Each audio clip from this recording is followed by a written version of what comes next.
Hello, my dearest friends, beautiful co-creator souls of love and light. This is Nenari, Princess of the Sea, coming to you with a new video. And in this video, I wish to speak about spiritual maturity and spiritual immaturity. Now, spiritual immaturity or maturity is free from being a judgment nor a blame. We're not going to say, well, because I'm mature, you're not, kind of thing. It is not about competition or being better than anyone else. What this has to do with is a natural progression and evolution of our being, our spiritual being, having a human experience, and then in having that human experience, the spiritual being that we remember, embrace, and so fully treasure that we are. And within that, today at home in Canada, there are across the whole entire country, they are doing protests, and it is for C-Bill 51. Now, while I agree that, the essence of C-Bill 51, if it should pass in Parliament, is something that is, detrimental to our liberties and our freedom. This said, though, there is a way and a manner in which you approach it. Now, we have been doing protests for quite a many years, not just in more recent time in the last 100 years, but there has been a succession for thousands of years of protesting something, standing against something when it doesn't appear to be, right, so to speak. Now, in the sense of higher law, as in the higher law, which is love, which is source, God's law, or love's law, these other laws appear to be violations of that higher law. But I'm going to invite you to see it from another perspective, multidimensionally, which is that, yes, higher law, which is love's law, God's law, source's law, is that of whatever is meant to be in thy will be done for the evolution. Now, you could actually picture these governments at hand, and people also call them the elite, the Illuminati, but you can actually picture them, and I'm going to invite you to picture them instead of some bad thing that we need to eradicate, like this bill or whatever that we have to eradicate. I invite you to see that these beings, such as the governments at hand, and their rules and laws, albeit they perceive to be not part of the higher law, that they really are.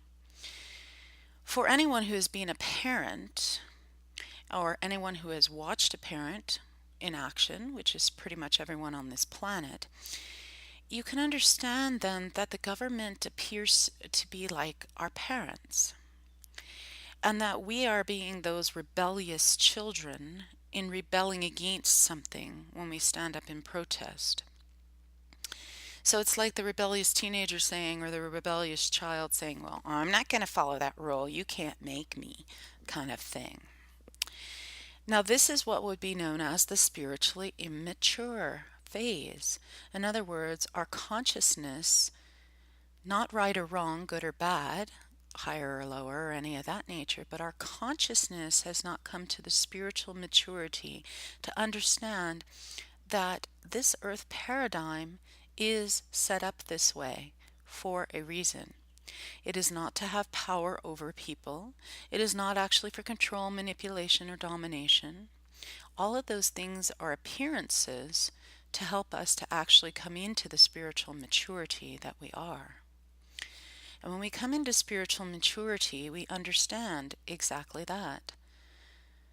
It's not about trying to be somehow like a good citizen and what some people label in judgment as a sheeple, or just blindly following rules.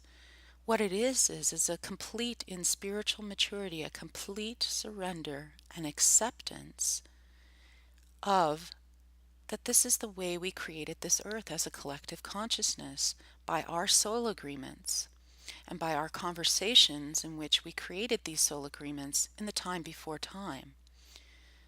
From a soul agreement perspective, before each of us came here in collective consciousness on this earth, we chose as souls to create earth this way with these types of rules so that we could understand and experience the experiment, if you will, of what rules that were different from higher law are and were. So, in this aspect, what we are doing is we are experiencing rules of earth. And that is all, nothing more. It's like when our parents says, it is time for you to go to bed.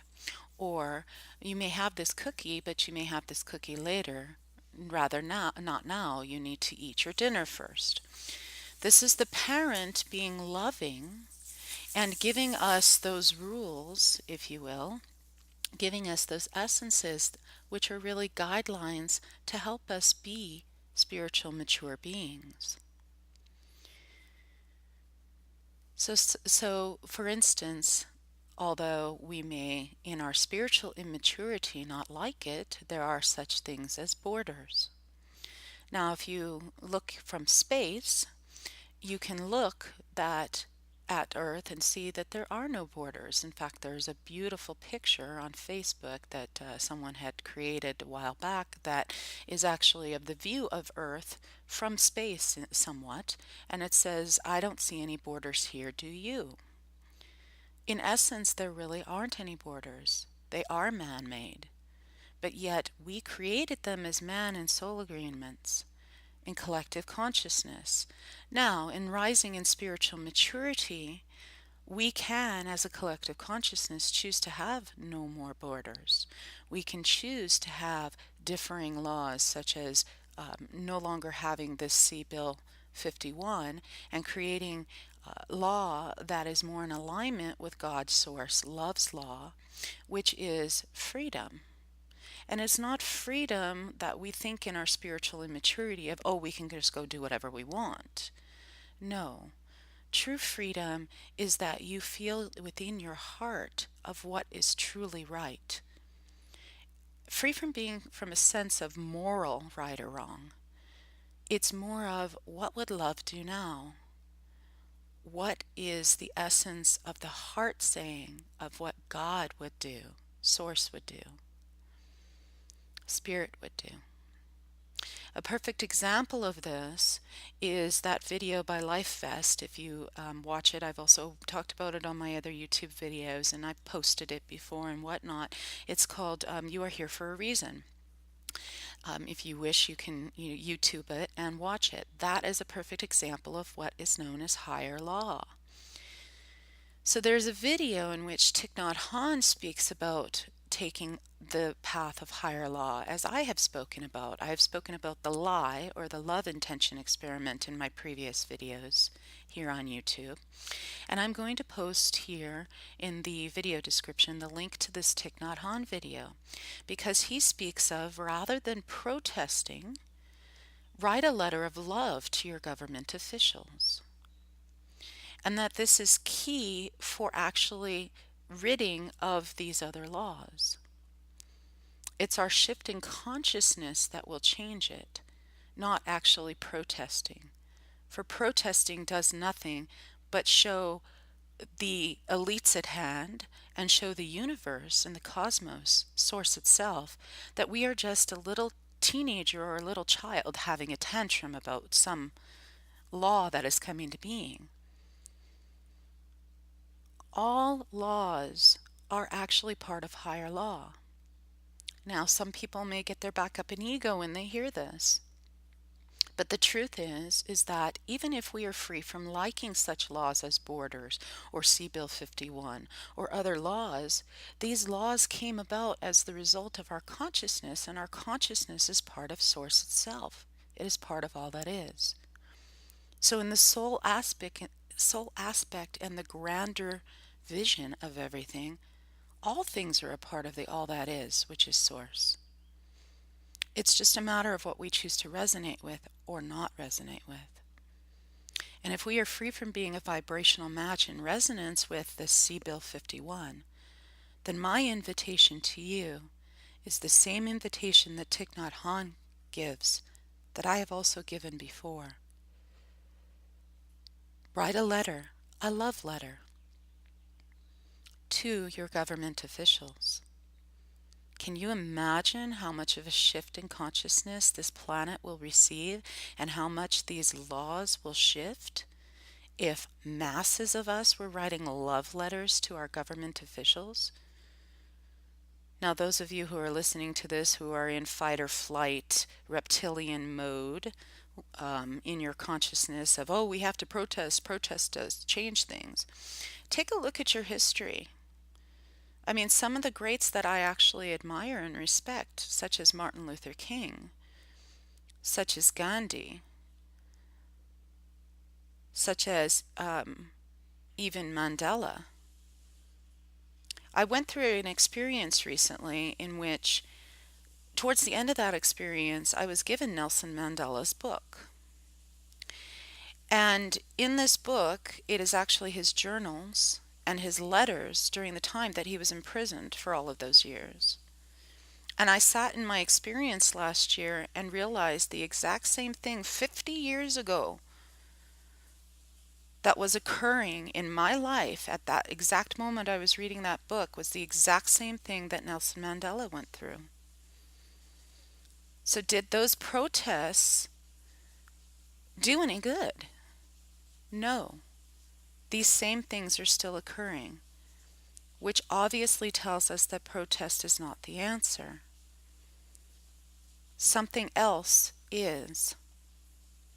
Einstein said something along the lines of, you cannot solve a problem with the same level of consciousness that created it. Thus, a new level of consciousness is to create a way to shift things like See Bill 51. My invitation, Thich Nhat Hanh's invitation, of this new consciousness is to write love letters to our government officials rather than protesting. May this message guide you in love so that you rise in your spiritual maturity in understanding that these laws are here for a reason and that you are the change. Being the change is free from protesting. Being the change is being love. May your heart be guided by love, and may your songs echo this same heart. Espavo.